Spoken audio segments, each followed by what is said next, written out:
여러분, 오늘도 하루 고생 많으셨습니다. 우리 옆에 분과 수고 많으셨다고, 오늘도 수고 많으셨다고 인사하고 시작할게요.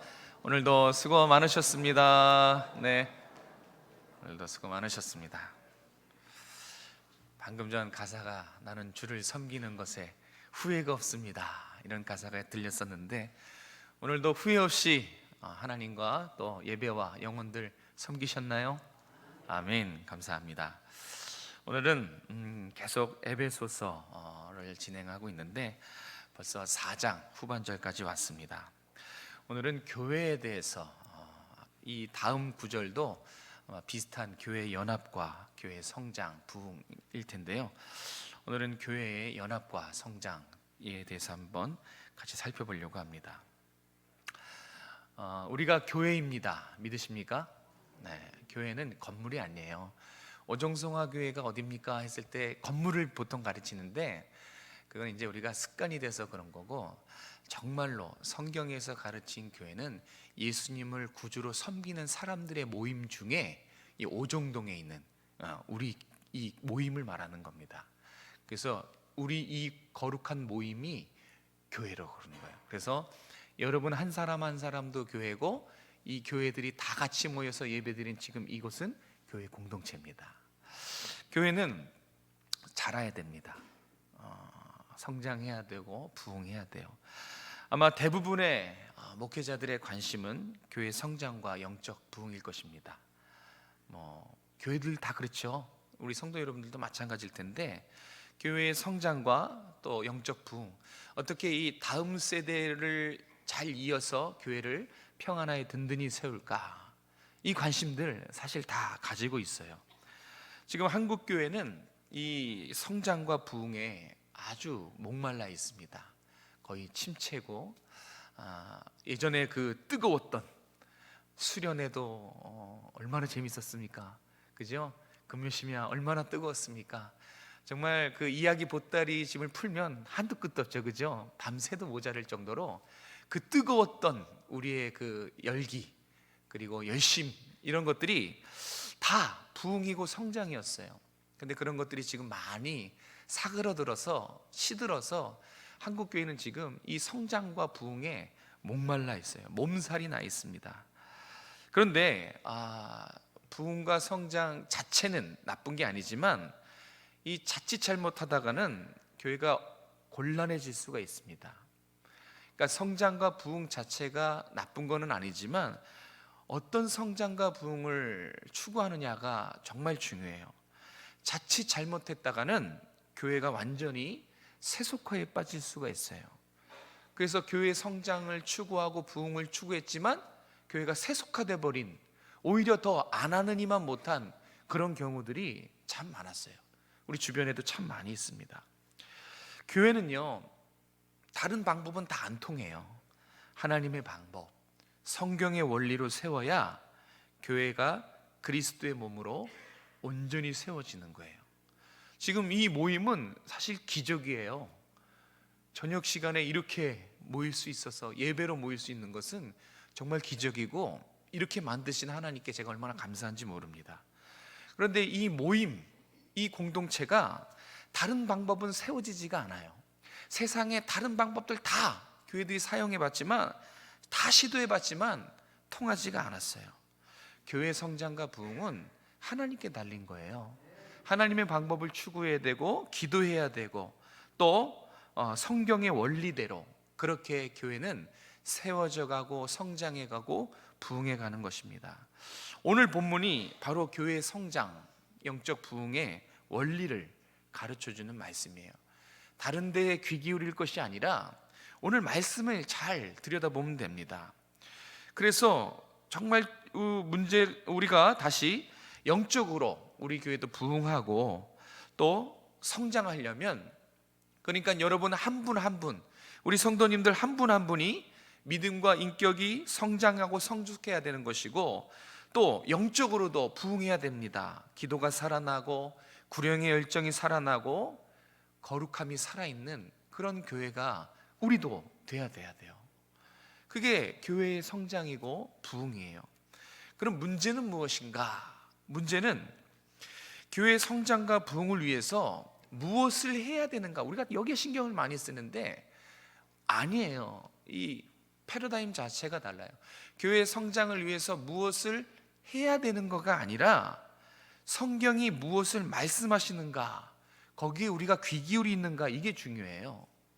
문제는 거기에 있는 거예요. 문제는 우리가 하나님 말씀이 분명히 교회 성장은 이렇게 하라, 이것이 내 방법입니다, 내 방법이다 라고 말하고 있지만, 말씀하고 있지만 귀 기울이지 않는 거예요. 무엇을 해야 된다고 생각합니다. 세상의 방법을 동원해야 된다고 생각합니다. 천만에요. 그런 방법들 다 안 통한다니까요. 교회 성장, 교회의 영적 부흥은 하나님께 달렸어요. 믿으십니까? 그래서 우리는 본문의 말씀에 하나님이 무엇을 우리에게 요구하시는지 귀 기울이는 거, 무엇을 하는 게 아니에요. 귀 기울이면 됩니다. 어렵지도 않아요. 힘써 할 일도 없어요. 귀 기울이고 때가 돼서 순종하는 거, 그게 교회를 건강하게 세워가는, 아름답게 세워가는 비결이고 유일한 방법입니다. 오늘 교회 성장과 부흥을 위해서 교회인 여러분들에게 성경이 무엇을 말씀하시는지 분명히 깨닫고 들으셨으면 좋겠습니다. 우리 첫 번째, 교회는 팀 사역입니다. 교회는 혼자서 단독 드리블 하는 것이 아니라 전체가 하나를 이뤄서 팀으로 가는 팀 사역이 바로 교회 사역입니다. 우리 7절과 8절 말씀을 같이 한번 읽도록 하겠습니다. 7절 8절 시작. 우리 각 사람에게 그리스도의 선물의 분량대로 은혜를 주셨나니, 그러므로 이르기를 그가 위로 올라가실 때에 사로잡혔던 자들을 사로잡으시고 사람들에게 선물을 주셨다 하였도다. 아멘. 어떤 사역자는 교회 사역을 단체 운동 경기에 비유합니다. 거의 원리가 비슷해요. 단체 운동 경기라 하면 뭐 잘 아시는 축구가 있고 또 야구도 있고 또 배구, 이런 게 단체 운동 경기입니다. 단체 운동 경기, 여기에서 제일 단체 운동 경기에서 중요하게 여기는 게 뭔지 아십니까? 이 개인 운동 경기가 있고요, 테니스처럼 단체 운동 경기가 있는데 추구하는 바가 달라요. 근데 교회 사역은 팀 사역이기 때문에 이 단체 운동 경기의 원리와 아주 흡사합니다. 그럼 우리가 단체 운동 경기에서 추구하는 것, 중요하게 여기는 것쯤은 알고 있어야 돼요. 단체 운동 경기는요, 개인 운동이 아니기 때문에 어떤 한 개인의 기량과 실력과 능력 별로 안 중요해요. 우리 교회 안에 누군가 뛰어나고 이런 거 별로 안 중요합니다. 실제로 그런 일이 있었어요. 이제 단체 운동 경기인데 축구였던 것 같은데 각 포지션에 가장 잘하는 사람들을 다 뽑아다가 구성을 만들어서 어디 대회에 나갔는데 성적이 형편이 없었어요. 최고의 감독에, 최고의 스트라이커에, 최고의 수비수에, 최고의 골키퍼, 다 최고의 선수들로 구성했는데 성적이 기대했던 것만큼 안 나왔어요. 형편이 없었어요. 왜 그런 줄 아십니까? 맞아요. 마음이 안 맞았어요. 단체 운동 경기인데 각자 자기가 최고라고, 다 실수는 다른 사람 실수라고, 이렇게 하는 바람에 성적이 좋지 않았어요. 팀이 잘 안 돌아갔겠죠. 단체 운동 경기니까. 여러분, 단체 운동 경기는 다시 말씀드리지만 한 개인의 우수함, 탁월함, 실력, 능력, 역량, 이거는 크게 빚을 못 받아요. 안 중요합니다. 단체 운동 경기에서 제일 중요한 것은 조화와 협력이에요. 조금 부족한 사람들이 모였을지라도, 실력이 특출하지 못한 사람들이 모였지만 서로 자신의 부족한 부분을 메꿔주는 거예요. 그렇게 모두가 하나 된 원팀, 이게 단체 운동 경기의 제일 중요한 가치예요. 그래서 축구도 그렇고요, 유명한 야구 클럽도 그렇고요, 다 목표가 똑같아요. 서로 완벽하게 하나 된 원팀, 하나, 원팀. 이것을 단체 운동 경기의 팀들은 목표로 잡습니다. 7절에 보면 주님이 교회의 각 구성원에게, 여기는 은혜라고 표현했는데 은사를 알맞게 주셨다, 그렇게 말씀합니다. 우리 각 사람에게 그리스도의 선물의 분량대로 은사를 주셨나니, 8절에도 사람들에게 은사를 선물로 주셨다, 이렇게 말씀하고 계시죠. 참 이게 어떻게 가능한지는 모르겠지만, 자, 부족하지도 않고 과하지도 않고 모든 사람들에게 알맞게 은사를 주셨다는 거예요. 한번 잠깐만 생각해 보세요. 여기서 여기까지 많은 사람들에게 은사를 주셨어요. 각각 알맞게, 과하지도 않고 부족하지도 않고 모든 사람들에게 각각 다르게 은사를 주셨다는 거예요. 야, 이거 가만 조금만 생각해도 정말 놀랍고 신비로운 일이에요. 정말 모두에게 알맞게 각 사람들에게 은사를 주셨어요. 우리가 여기 안에서도 가르치는 은사 가지신 분 계시고, 섬김의 은사 가지신 분 계시고, 봉사의 은사, 기도의 은사, 찬양의 은사, 정말 알맞게 나눠주셨어요. 그죠? 우리 교회 안에도 보면 정말 어떤 분야에 그 은사에 맞는 분이 거기 봉사하고 계시는 것을 볼 수 있어요. 자, 은사를 이렇게 알맞게, 과하지도 않게, 부족하지도 않게 모든 사람들에게 각자의 은사를 그 사람에 맞게 주셨어요. 근데 이제 주셨다는 것도 중요하지만 왜 주셨는가? 왜 그렇게 알맞게 은사를 선물로 주셨는가? 이 하나님의 의도도 우리가 알아야 돼요. 교회를 하나님의 방법으로 세우고 평안하게 든든하게 세우기 위해서는 우리가 이 하나님의 의도를 꼭 캐치해야 됩니다. 왜 그렇게 하셨을까요? 왜 모두에게, 이왕이면 가장 좋은 은사를 여러 사람에게 다 주고 우리 모두가 다 그 은사를 가지면 어떨까요? 근데 그렇게 안 하셨어요. 과하지도 않고 부족하지도 않고 알맞게 모두에게 각자에게 필요한 은사를 주셨어요. 왜 그러셨을까? 서로 경쟁하고 비교하라고 그러셨을까요? 꼭 보면 다르기 때문에 대부분은 비교하고 경쟁할 수 있어요. 부럽네 하면서 왜 나한텐 저 은사가 없을까 불평할 수 있고, 또 이것 봐라 나는 이런 은사가 있다 자랑할 수도 있고, 이상하게 각각 다르게 알맞게 주셨지만 그 안에서 약간 미성숙함이 발견이 돼요. 경쟁도 하고요, 비교도 하고요, 불평도 하고요, 자랑도 합니다. 그러라고 은사를 주셨을까요? 아니란 걸 잘 아실 겁니다. 아까 단체 경기의 원리, 그게 여기에 필요해요. 서로 부족하거든요. 서로 일장일당이 다 있어요. 장점이 있고 단점도 다 있어요.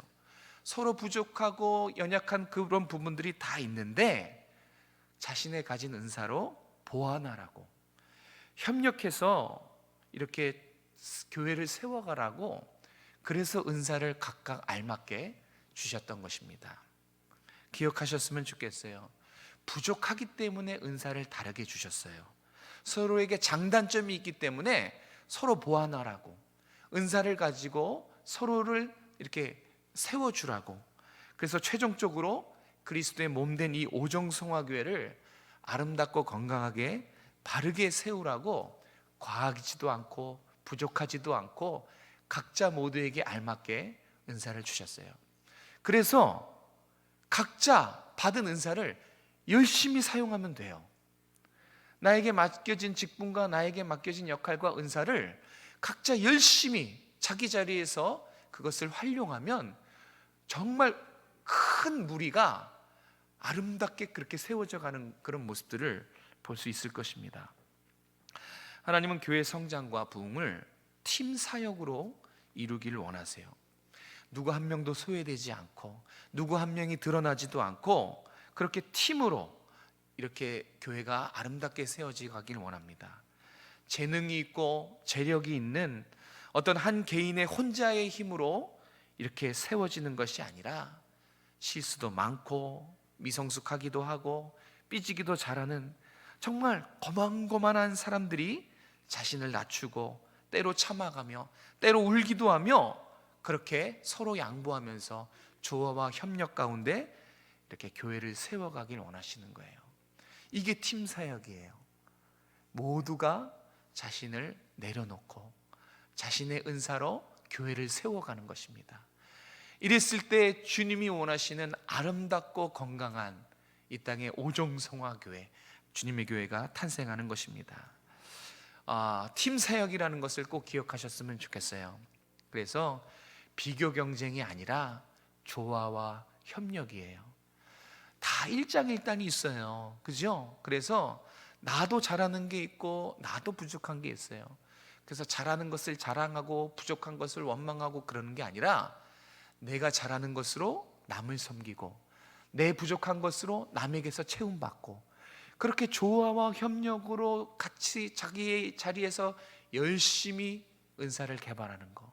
그러면 교회가 평안하게 든든히 세워져 가는 거예요. 그걸 보고 싶어 하시는 거예요. 우리 오정성화교회도 마찬가지예요. 하나님이 우리에게서 원하시는 것은 합력하여 선을 이루는 거예요. 서로를 낮추고 허물에 참아주고 또 누군가 나에게 잘못을 했을 때 너그럽게 관용하고 이런 하나님의 성품을 통해서 서로 조금씩 메꿔져 가는 이 팀 사역을 기대하고 계십니다. 조금씩 양보했으면 좋겠어요. 조금 저 사람은 판단하기보다 우리 보통 판단을 먼저 하는데 물음표를 먼저 찍으세요. 느낌표를 찍지 마시고 왜일까? 왜 그랬을까? 이렇게 판단하기보다는 이해를 먼저 했으면 좋겠어요. 그렇게 되면 양보하게 됩니다. 많은 부분에서 오해와 문제들이 정말 이렇게 좀 가라앉게 될 거예요. 그렇게 교회를 함께 세워갔으면 좋겠어요. 우리가 팀 사역하는 거 보고 있는 부류들이 있습니다. 지금도 여기에 있는데 우리 다음 세대들이 다 봐요. 다음 세대들이, 우리 부모 세대들이 말로만 조화와 협력을 말하는지 아니면 정말로 조화와 협력을 삶으로 살아내는지 그것을 봅니다. 우리가 정말 살아낼 때 다음 세대에게 묵직한 한마디 할 수 있을 거예요. 조화와 협력이다.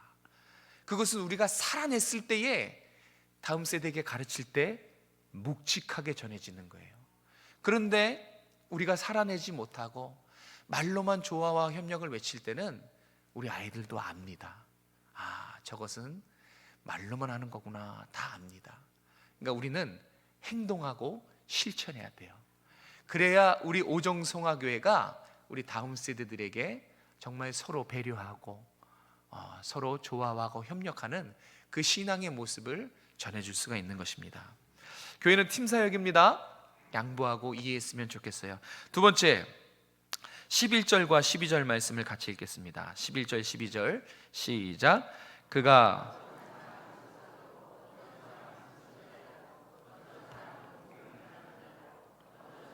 목사와 교사로 삼으셨으니 이는 성도를 온전하게 하여 봉사의 일을 하게 하며 그리스도의 몸을 세우려 하심이라. 아멘. 11절 한번 눈으로 보시면 이유가 나와요. 주님이 성도를 온전케 하고 또 그 온전케 된 성도가 봉사의 일을 하게 하고 결국 그리스도의 몸인 교회를 세우기 위해서 누굴 주셨다고 말합니까? 이런 사람들을 주셨다라고 11절에 말하고 있어요. 네 종류의 사역자를 거론하고 있어요. 사도, 선지자, 복음 전한 자는 전도자라고 할게요. 전도자, 그리고 목사와 교사. 5종류 아닌가요? 이 목사와 교사가 아주 긴밀하게 연결된 한 직분으로 봅니다. 그래서 사도, 선지자, 전도자, 목사와 교사, 이렇게 네 직분을 주셨어요. 그러니까 교회 성장과 부흥을 위해서 누구를 주셨냐면 사역자를 보내주셨어요. 그래서 사역자를 보내주신 것은 성도를 온전케 하고 온전케 된 그 성도를 봉사를 감당하게 하고 그래서 결국은 교회의 몸, 그리스도의 몸인 교회를 세워가기 위함이다. 이렇게 오늘 11절 12절은 말하고 있습니다. 자, 목사와 교사를 이렇게 긴밀하게 연결시킨 것은 뭐냐면 이거를 각각 다른 두 직분으로 보는 사람도 있고 하나의 직분인데 두 가지 역할이다라고 보는 직분, 그런 해석도 있는데 저는 약간 뒷부분의 해석을 좀 따릅니다. 그래서 이 목사가 곧 가르치는 교사라는 거예요. 저는 제 목사의 정체성을 이 말씀에서 찾았어요. 저는 가르치는 교사예요. 제가 여러분에게 다른 어떤 것보다 가르치는 역할을 잘해야 되는 거예요. 그게 저의 본질이니까. 여러분이 저에게 많은 것들을 요구할 수 있지만 그래도 저를 목회자로 생각하신다면 가르치는 것에 요구를 하셔야 돼요. 다른 행정을 잘하고 인간관계를 잘 맺고 신방을 잘하고 악기를 잘 다루고 이런 음향 이런 거 잘 만지는 목사님들 계시는데 물론 그런 것도 중요하죠. 그런데 성경은 목사라 함은 가르치는 교사다, 그것이 정체성이다 라고 말해주고 있어요. 그러니까 우리는 다른 무엇보다 양들에게 하나님 말씀을 잘 가르치는 것, 이게 제일 중요한 거예요. 여러분도 우리 목회자한테 그걸 요구하세요. 잘 가르쳐 달라고 요구를 하십시오. 그게 원하는 커뮤니케이션이에요. 우리에게 어떤 다른 은사들도 많겠지만 우리의 본질은 가르치는 교사입니다. 그래서 목회자에게 가장 중요한 사역은 양을 돌보는 목자의 역할과 양을 가르치는 이 교사의 역할을 같이 수행하는 것입니다.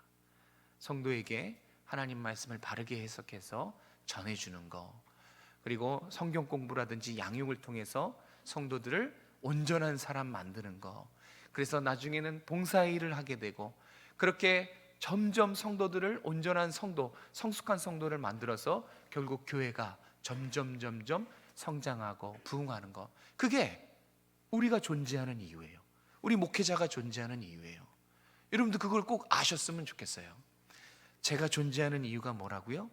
여러분을 말씀으로 잘 양육해서 하나님 닮은 그리스도의 장성한 분량에 이르는 성도 만드는 거, 그게 저의 가장 중요한 사역이고 본질입니다. 그런데 이 네 종류의 사역자를 잘 보면 대부분 이 목사 직분 외에는 거의 사라졌어요. 사도도 그렇고 선지자도 그렇고 전도자도 지금 거의 없습니다. 거의 목사 직분만 남겨져 있는 것을 볼 수 있어요. 왜 그랬을까요? 왜 목사 직분만 하나님이 남겨놓으셨을까요? 이 양들에게 하나님의 말씀을 가르치고 그대로 살게 하는 역할이 너무너무 중요하다는 것을 가르쳐주고 있어요. 네. 다른 것도 중요하지만 하나님의 말씀을 바르게 전하는 것, 진리의 말씀을 바르게 전해서 교회에 이 강단이 하나님 말씀을 선포하는 곳이다, 이 예배가 온전한 하나님 말씀을 배우고 듣는 것이다, 이것이 교회의 너무 중요한 사명이기 때문에, 역할이기 때문에 이 다 없애지 않으시고 이 목사의 직분, 가르치는 교사의 직분은 남겨두셨어요. 목회자의 제일 중요한 사역은 여러분들을 말씀으로 가르치고 말씀으로 먹이는 것입니다. 여러분 그 일을 위해서 우리 목회자들을 위해서 기도해 주셨으면 좋겠어요. 목회자의 위치가 정말 중요해요. 목회자가 타락하면 양들도 뻔해요. 타락합니다. 제가 목회자가 세속화되는 부분에 있어서 되게 민감해요. 목회자가 세속하면 안 돼요. 왜 목회자가 세속하게 되면 이 속된 목회자는 분명히 그에게 맡겨진 양들도 세속화됩니다. 네, 세속화돼요. 근데 그게 어디서 가장 두드러지게 나타나느냐? 말씀을 전할 때예요. 제가 전도사 시절에 이 호랑이 목사님으로 유명한 원로 목사님이 계셨어요. 저는 약간 이 호랑이 목사님들을 되게 좋아하거든요. 왜냐하면 호랑이 목사님들에게는 분명한 목회 철학이 있어요. 배울 게 있어요. 정말 주옥 같은, 받아 적어야 될 그런 목회 현장에서만 나올 수 있는, 이 책에서 못 배우는 그런 주옥 같은 교훈들이 많이 나오거든요. 그 중에 하나를 좀 소개시켜 드리겠습니다. 그 호랑이 원로 목사님이 저를 불러놓고 제가 전도사 시절 때 불러놓고 이런 말씀을 하셨어요. 최 전도사, 목사가 말씀을 제대로 전하지 않으면 양들이 다 병들어. 목사는 첫째도 말씀 연구, 둘째도 말씀 연구, 셋째도 말씀 연구야. 목회자가 말씀을 제대로 전하지 않으면 여기 있는 여러분 다 병든다는 거예요. 그만큼 중요한 위치예요. 사단이 무엇부터 치겠어요? 그죠? 목회자부터 칩니다. 목회자의 7계명 어기게 하고 8계명 어기게 하고 9계명 어기게 하고 결국은 다 목회자를 치게 만들어요. 가장 목회자를 치는 결정적인 것은 세속화예요. 정말 저도 한 사람으로서 매일 기도하는 것 중에 하나가 뭐냐면, 하나님 제발 제가 말씀 앞에 두려워 떨게 하여 주시옵소서. 이 기도를 정말 매일 합니다. 두렵고 떨린 마음으로. 아니, 말씀을 전하는 제가, 하나님 말씀을 전하는 통로가 이 말씀 앞에 두렵고 떨림이 없으면 어떻게 하겠습니까? 그러니까 너무너무 중요한 이 목회자, 가르치는 교사의 역할을 우리가 기도해 줘야 돼요. 정말 하나님 말씀에 두려워 떠는 목회자가 되도록, 말씀을 있는 그대로, 정말 하나님 말씀 그대로 잘 전하는 목회자 되도록, 설교자 되도록 기도해 줘야 돼요. 목회자가 얼마나 바로 서야 되는가, 제가 그때 원로 목사님의 말씀을 통해서 알게 됐어요. 목회자가 정말 빈틈이 없어야겠다. 특별히 말씀을 전하는 데 있어서는 혼신의 힘을 다해야 되겠구나. 정말 살려고 해서는 안 되겠구나. 제가 가끔 얘기했죠. 어떤 목사님이 이전도사 죽을 준비 됐어? 너가 죽어야 교회가 살아. 너가 죽어야 성도들이 살아. 이런 말씀도 다 우리가 하나님의 말씀 앞에 먼저 목회자가 내 것 다 내려놓고 죽어줘야 돼요. 그래야 성도들이 삽니다.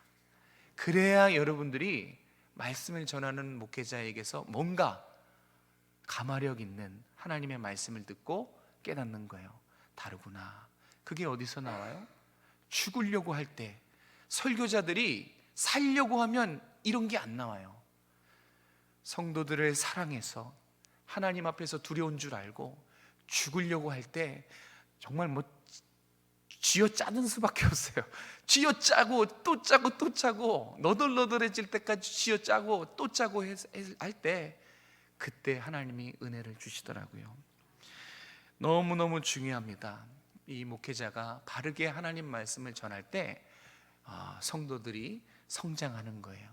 그리스도의 모습으로 이렇게 닮아가는 것이죠. 그러면 교회가 살아있고 교회가 부흥하고 성장하는 것입니다.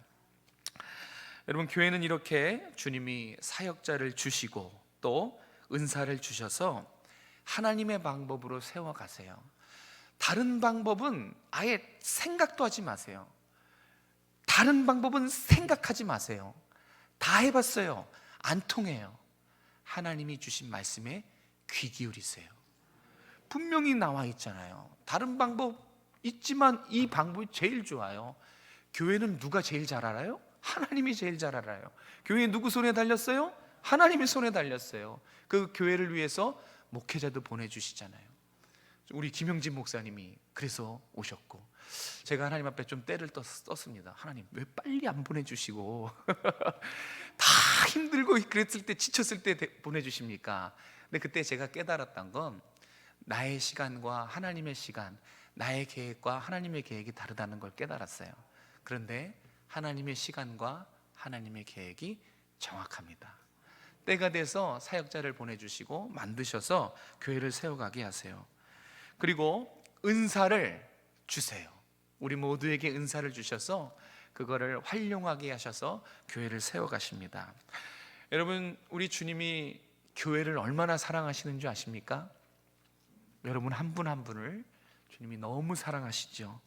더 놀라운 소식은 주님은 교회를 세우시고 계시고, 그것이 한 번으로 그친 것이 아니라 지금도 우리가 모르는 곳에서 모르는 방법으로 지금도 하나님의 열심은 교회를 세워가십니다. 목회자를 깨우시고 또 성도들에게 은사를 개발하게 하셔서 하나님의 방법으로 계속해서 하나님의 방법으로 교회를 세워가고 계세요. 믿으시는 여러분 되시기 바랍니다. 성도 한 분 한 분 만들어 가시고 사역자를 바르게 세우시면서 우리 오정성화교회가 올바르게 성장하고 부흥할 수 있도록 주님의 손이 지금 이끌고 계신다는 것입니다. 우리 오정성화교회가 하나님의 방법으로 아름답게 세워져 가도록 우리가 서로 기도로 동역했으면 좋겠어요. 서로 양보하고 서로 좀 배려하고 또 말씀을 전하는 우리 목회자들이 하나님 말씀을 바르게 전할 수 있도록 지치지 않도록 여러분 기도해 주셨으면 좋겠어요. 그래서 목회자와 성도가 손 붙잡고 정말 우리 모두가 꽁꽁 손을 붙잡고 이 아름다운 교회로 세워나갔으면 좋겠어요. 그래야 돼요. 그래야 여기 있는 보면 다음 세대들도 있는데 이 다음 세대들에게 정말 하나님이 원하시는 기뻐하시는 교회를 전수해 줄 수가 있어요.